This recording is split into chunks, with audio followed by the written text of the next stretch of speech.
Football is complicated in its design. But when a game unfolds, it's rather simple. You prepare for 7 days if you get a bye 14, and it's about imposing your will. I'm going to plan for 7 days to do things and impose my will on you. And if I plan to do things and I can do more things than you can do, also preparing to impose your will, I win. It usually, in a close football game, I could do some things, you could do some things, I couldn't do some things, you couldn't do some things. So let's, in review, look at Kansas City. Here's what Kansas City likes to do and prepared to do. We're going to get the ball to Tyreek Hill, fastest guy in the league. He had one catch. One catch. We're going to get the ball to the best tight end in football, Travis Kelce. He had 23 total yards. We are going to pressure Tom Brady. We led the NFL in sacks. D Ford, Chris Jones, Justin Houston.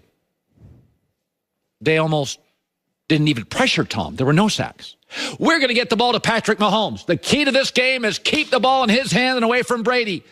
Oh, he had the ball for 8 minutes in the first half. Oh, by the way, no mental errors. No mental errors. No, Kansas City had the biggest mental error of the NFL season. D Ford lined up offsides. Does it sound like to you that Kansas City was able to do what they planned for a week? Hell, folks, they couldn't do anything they planned to do. Tyreek Hill, one catch. Travis Kelce, 23 yards. D Ford, Chris Jones, Houston, no pressures. The mental error. Mahomes never had the ball for the first 2 hours. So now let's look at what New England prepared to do all week, what New England wanted to do. New England said a week ago, we want to get the ball to Edelman. He had 7 catches for almost 100 yards. We want to make sure Gronk plays a role. 6 catches, biggest play of the game, arguably. We want to run the ball against Kansas City, take it away from Mahomes. He had over 100 yards. We want to be great on third down to keep it away from Mahomes.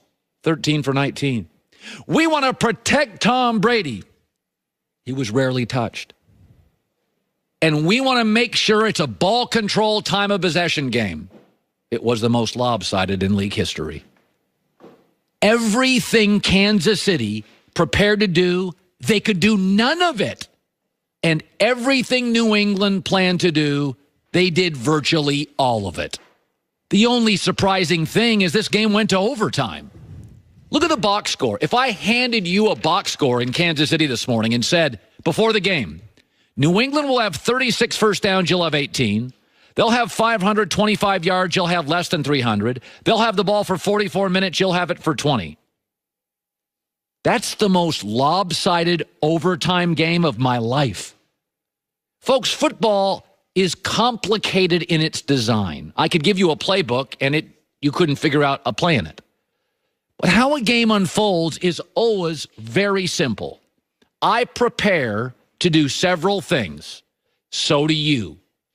It's usually split right down the middle in an overtime game. This was never close.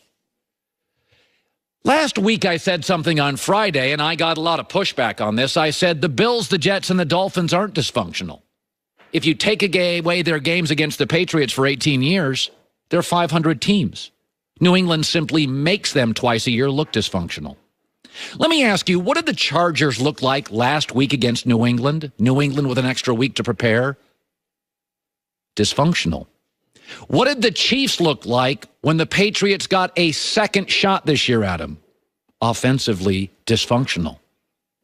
That's what great teams do, and it's what the Patriots do better than anybody in league history. Try being the Jets, Bills, and Dolphins, Kansas City, and facing them 2 times a year for 18 years.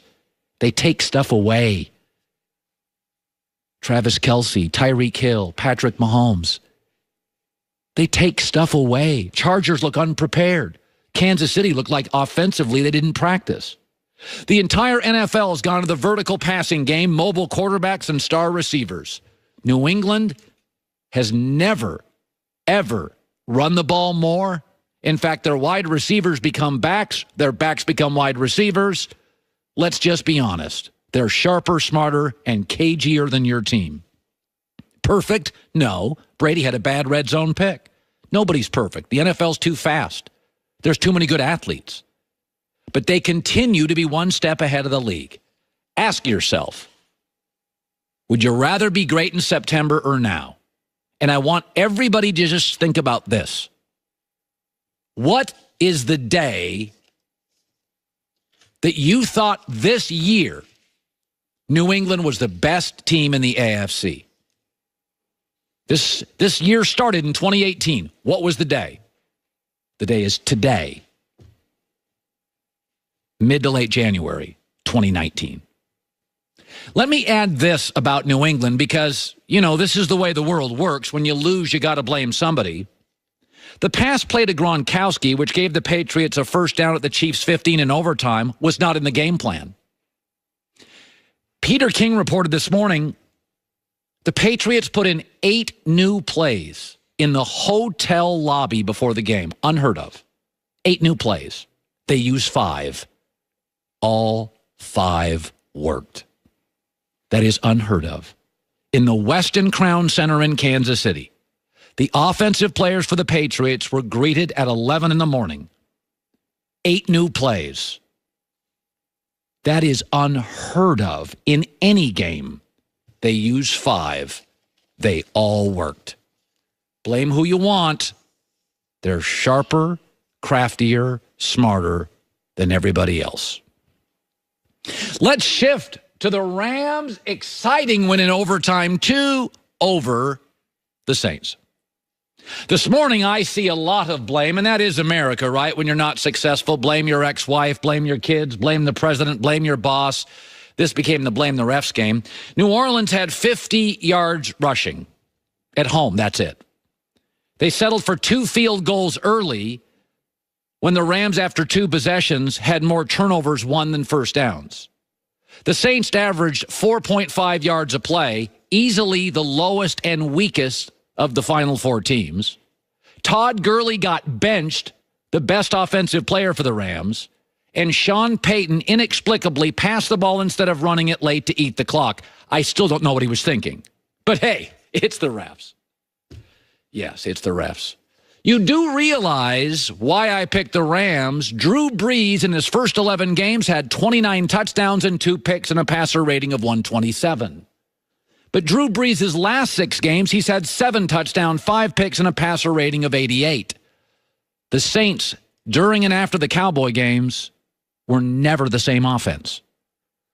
They've been dink and dunk since. Fans demand perfect officiating, but Sean Payton got out-coached late, and Drew Brees, and it's true, got outplayed by Jared Goff late. But, Colin, what about that penalty? Well, I'm so glad you brought that up. Let's actually run tape and sound of that egregious penalty. Fake it to Anderson. Out to the left. Goff. Gonna dive. I don't think that running the ball was what he wanted to do. There's a face mask. Once he got outside the pocket here, he could have just gone after it. Oh, you didn't mean that one. Because that one actually took points off the board. That would have been a 1st and goal for the Rams at the 1. And the refs whiffed it. But, Colin, you could barely see that. Since when in pro football do you get bonus points for an egregious whiff? A whiff is a whiff. That was a whiffed call. And that took 4 points away from the Rams, who settled for a field goal. They would have had a 1st and goal at the 1. But it's called recency bias. That's what psychologists call it. It's always the last blown call, the most recent, that is outrageous and cost us the game. So let's talk about this blown call, which got everybody worked up. Quick snap. Breeze. Pass is incomplete. No flag for Tommy Lee Lewis. Nickel Roby-Coleman delivered a hit, and the 2 officials talk to each other. Crowd's going crazy as there's no flag right on the Saints sideline. That should have been a penalty. And Sean Payton is justifiably upset. Yes, he should be. That was a blown call, too, and the one America's freaking out about. But the Rams, previous to that, would have taken a 24 20 lead. Instead, they settled for a tie, which probably actually changes this drive. Again, in psychology, it's called recency bias. That last blown call, that's what lost it for us. Wasn't the fact that the Saints peaked in November, that Breeze was outplayed, and he was by Jared Goff, that Sean Payton, in one of the strangest moves ever, even questioned by Buck and Aikman, passed the ball on first down. Sean, at that point in the game, you're not facing the Rams. You're facing the clock. Sean Payton was outcoached. Drew Brees was outplayed. By the way, it should be noted after that egregious call, and for some reason fans think egregious calls matter more than just previously whiffed calls, you had the ball and threw a pick and got it first in overtime and couldn't score. You had multiple opportunities in that game, but you go ahead, you blame the refs on that final call. But those settling for field goals early, 50 yards rushing, outplayed, outcoached late, the better team won. The Rams traveled 3,000 miles, couldn't hear themselves think for the first hour, were completely discombobulated. But as we said Friday, over time, the team peaking now and not